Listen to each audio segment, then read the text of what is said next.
The foothills of the Appalachians in northeast Georgia are beautiful. Miles of forest, winding creeks, and old gravel roads that snake through the hills.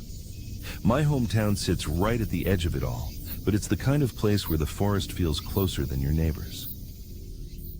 Most folks here don't have much. If you're not a doctor, a lawyer, or working for the power company, you're at Walmart or the drive-thru. I'm lucky. I do freelance tech writing, mostly online. If I didn't, I'd probably have to leave like everyone else who wants more than this place can give. To the east, the national forest sprawls out, hundreds of square miles, barely touched. I hike those trails with my dog, but it's not always peaceful. The trailhead parking lots are scattered with broken glass from old break-ins, and sometimes you catch a glimpse of someone who looks like they belong in a different story altogether. Sometimes you see these old, battered cars tearing down roads meant for four-wheel drives. People inside look rough, like they've been living out here or running from something. I've learned to keep my distance. A few years back, two friends, Malik and Isaac, and I decided to play paintball in the forest. We figured we'd camp overnight so we could play again in the morning. Not sure if paintball's allowed out there, but well, we didn't ask. After a day of running around, we drove to a spot we'd used before, only to find it packed with some church group. It was getting late, and none of us wanted to head home, so we kept driving, deeper into the woods. We turned onto a rough road that wasn't on any of our maps. There was a big mound of dirt, like a ranger had tried to block it off, and a busted metal barrier tossed in the woods. But there were tire tracks, and our truck could handle it, so we went over. A couple miles in, we found a clearing by a creek. There were blue tarps strung up over a plywood table nailed to a tree. Odd, but it was nearly dark, and we didn't want to keep searching. While setting up the tent, I noticed the woods around us were littered with trash. I spotted a green bottle, home and garden insecticide. I figured someone was just dumping garbage out here. It didn't click how strange that was, not until later. We got the tent up, cracked a few beers, and made chili over the fire. It was close to 11 by then. The woods pressed in all around, and the creek sounded louder than usual, like it was trying to drown out the quiet. While we ate, I noticed a faint glow coming from behind a hill, maybe a quarter-mile away. At first I thought it was the moon, but the angle was all wrong. It just hung there, steady, like city lights in the middle of nowhere. You think that's another group camping out there? Nah, I'm staying here. I'll get the popcorn going. Malik and I grabbed our flashlights. We were both a little buzzed, making jokes about ghost beavers as we started toward the hill. The trees were strange, bark stripped in perfect rings, like something had peeled them on purpose. We were almost to the top when Malik tripped, cursing loud enough to echo. The glow vanished instantly. We froze, staring at the empty dark, and then turned back, moving fast, not saying a word. We killed our lights and let the moon guide us back. When we got close, I saw Isaac moving around the campsite, wearing a hooded jacket I didn't recognize, paintball gun in hand. He kept circling, peering into the tent. He, or whoever it was, walked up the road, away from the camp, disappearing into the dark. Malik whispered that maybe Isaac just needed to pee. We hurried back, not sure what we'd just seen. We sat by the fire, waiting for Isaac. Suddenly, he stumbled out of the tent, looking sick, and vomited by the fire pit. He mumbled that he'd had too much to drink. Were you out here with your paintball gun just now? No, man. I've been in the tent the whole time. I didn't even bring a jacket. We checked the truck. Every paintball gun was still locked up, keys hidden in the magnetic box underneath. That's when my stomach dropped. Whoever we'd seen, it wasn't Isaac. We were all too drunk to drive, but none of us wanted to stay. We shoved the tent, sleeping bags and all, into the truck bed and piled in. I started the engine, hands shaking. When we reached the dirt mound, the metal barrier was back in place, standing upright on the hump. I didn't want to get out. I nudged it with the truck's guard and it toppled, just barely clearing the way. As we drove out, I caught glimpses of headlights behind us. No taillights, just a shadow moving with us, always a turn or two behind. I sped up, gravel rattling under the tires, heart pounding. It took 45 minutes of twisting gravel before we hit the main road. I took a different route home, just in case. The truck was quiet, all of us wide awake now. I've driven past that barrier since then. It's always locked down tight. I'll never go back down that road. There are places in those woods that don't want to be found, and sometimes you get the feeling they're watching to make sure you don't come back.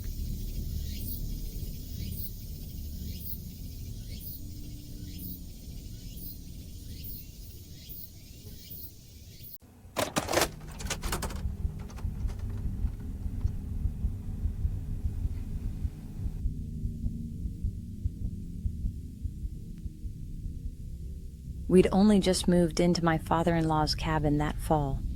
The place was supposed to be a getaway, tucked out where the trees pressed thick against the windows and the air smelled like cold earth. The living room was wide open, all hardwood and glass, and I slept there on an air mattress with my 3 kids, 10, 5, and the baby, just over a year old. The whole front wall was glass, floor to ceiling. Even at night, you could see the shapes of trees pressed up against the darkness. My father-in-law never bothered with curtains. He said the view was the whole point, but it always made me feel like the house was an aquarium and we were the fish.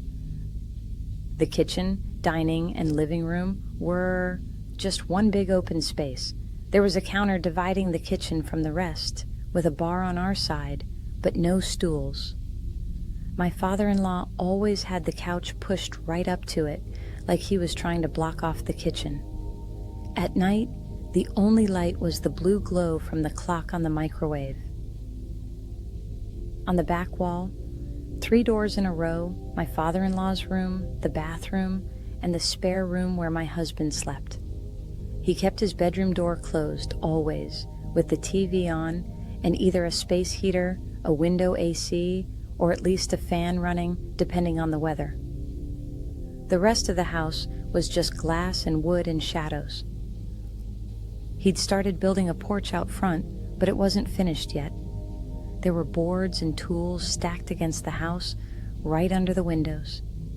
The porch roof was up, but the floor wasn't done. Just a few planks and a drop to the ground.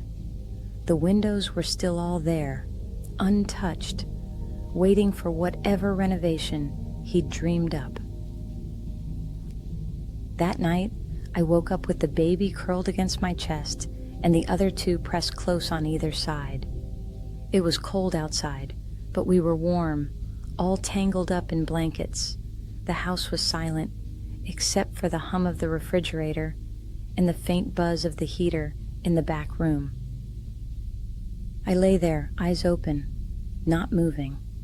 I didn't know why I was awake. There was no noise, no sense of danger, just that weird, prickly feeling you get sometimes, like something's about to happen, or maybe already has. Just as I started to drift off again, there was a knock at the front door. Not loud, not frantic, just a steady, patient knocking. It was late. No one else in the house stirred. I held my breath, listening, hoping whoever it was would just go away. The knocking didn't stop. It just kept going, slow and even, like whoever was out there had all the time in the world. No one called out. No cell phone rang. I didn't dare move. My kids didn't even stir. I kept thinking I should get up, I should check. But I was wedged between my kids, and the thought of crossing that wide, empty living room made my skin crawl. It wasn't my house. I didn't know who would come knocking out here, in the middle of nowhere, in the middle of the night. After a while, the knocking stopped. I thought maybe they'd left, but then I heard footsteps on the porch, not heavy, just the soft scrape of shoes on wood, weaving around the boards and tools stacked outside. Then came the tapping, not on the door, but on the window, right behind my head. I was facing away, but I could feel it. Sharp, deliberate taps, like someone knew exactly where I was lying on the mattress. There was a whole wall of glass, but the tapping was right where my eyes would have landed if I'd turned around. I didn't move. I didn't even breathe. The tapping kept going, steady and patient, until finally it stopped. I heard footsteps again, moving away, slow and careful, like they were picking their way over the mess on the porch. Then I heard it, footsteps on tin, not on the porch floor, but above me, on the roof. The sound was unmistakable, that hollow, ringing clatter of someone walking across metal sheets.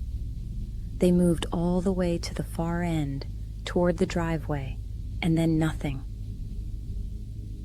I waited, counting my heartbeats, listening for anything else. The house was silent again. I didn't sleep. I just lay there, waiting for the sun to come up, for someone else to wake and make the world feel normal again.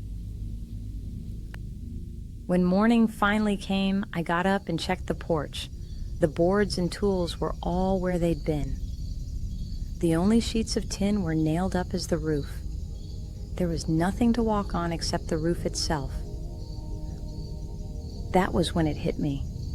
Whoever, or whatever, I'd heard, they hadn't just walked across some loose tin on the ground. They'd climbed up somehow onto the roof itself, above the unfinished porch, and then jumped down at the end. Even now, I can hear that sound in my head. The slow, careful footsteps on metal, right above where we slept. I don't know if I'll ever really sleep easy in a house with that much glass again. Sometimes, when the house is quiet and the wind rattles the glass, I remember that night, and every so often, an owl outside will let out a scream that doesn't sound like any owl I've ever heard. And I wonder if it's just the woods, or if something else is still out there, waiting for the right window to tap.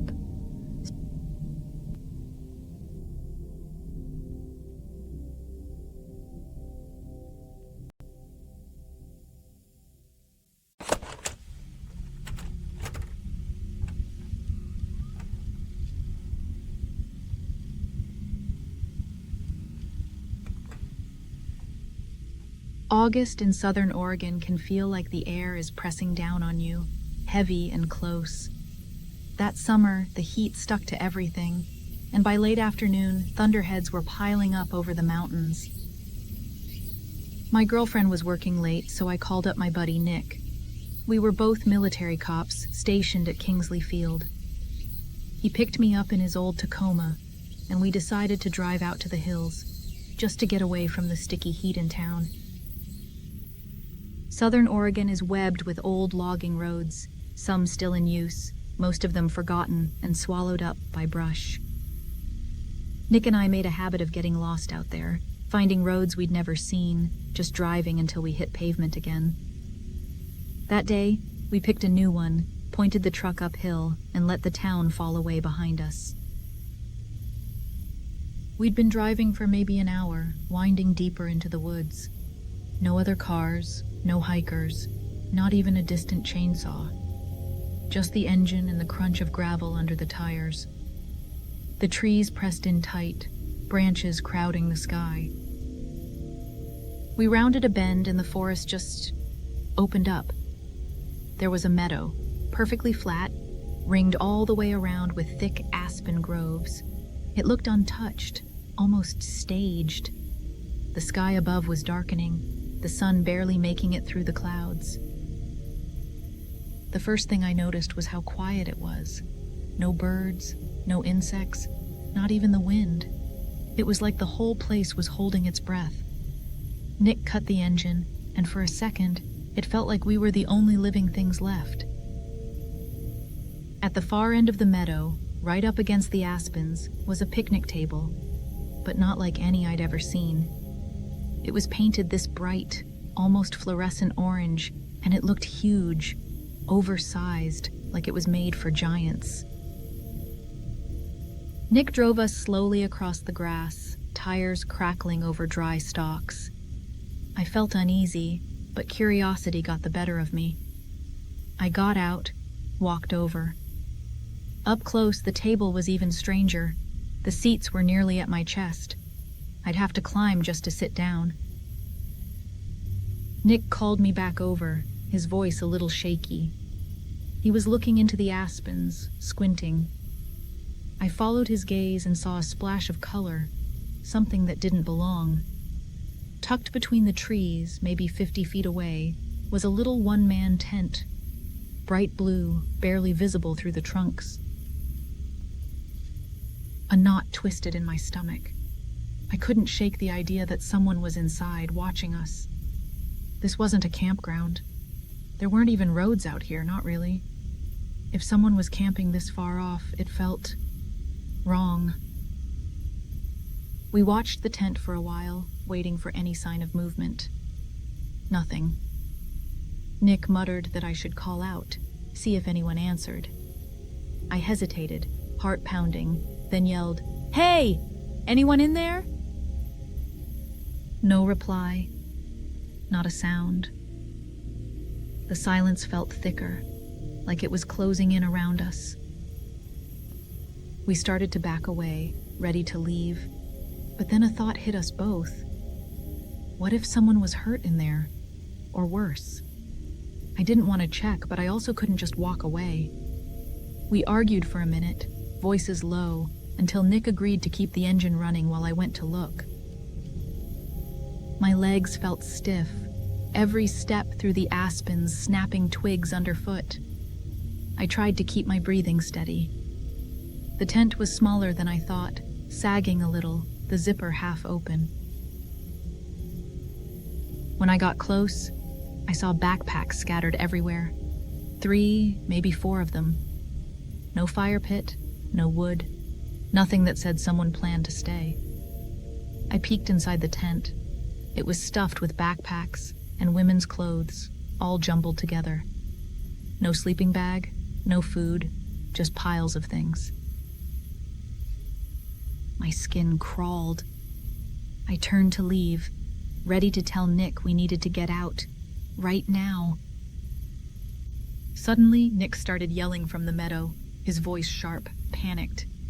I couldn't make out the words, but the urgency was clear. I ran, branches scraping my arms, heart hammering. When I broke out of the trees, I saw it. A battered old Ford Taurus, parked sideways on the road, blocking us in. The windows were rolled down. There were 2 men in the front, and someone slumped against the back window. I couldn't see their face. I dove into the passenger seat. Nick's hands were shaking on the wheel. He floored it, spinning the truck around, tires spitting up dirt. The Taurus lurched forward, trying to cut us off. Nick jerked the wheel, swerving around them, and we sped back the way we'd come. Nick drove like his life depended on it, hands white-knuckled. I looked back, saw the Taurus struggling to turn around, gravel spraying. For a few miles, all I could hear was the engine and my own heartbeat. We didn't stop until we hit the highway. No sign of the Taurus behind us. I realized I'd been holding my breath the whole time. When we finally stopped, I called the state police. I tried to explain about the tent, the clothes, the way those men blocked us in. The dispatcher promised to send someone out. My hands wouldn't stop shaking. That night, thunder rolled over the hills. I barely slept. I kept thinking about that table, the tent, the person in the back of the Taurus. I wondered if we'd just stumbled into something we were never meant to see. The next day, a state trooper called me. He said he'd checked the spot. The tent was gone. So were the backpacks, the clothes, every trace of anyone being there. Only the orange table was left, sitting by itself at the edge of the trees. I haven't gone back. I don't think I ever will. Every so often, when thunderheads gather over the mountains, I catch myself thinking about that meadow, about the silence, the table, and the shadows in the trees. Some places, maybe you're better off not knowing what waits for you there.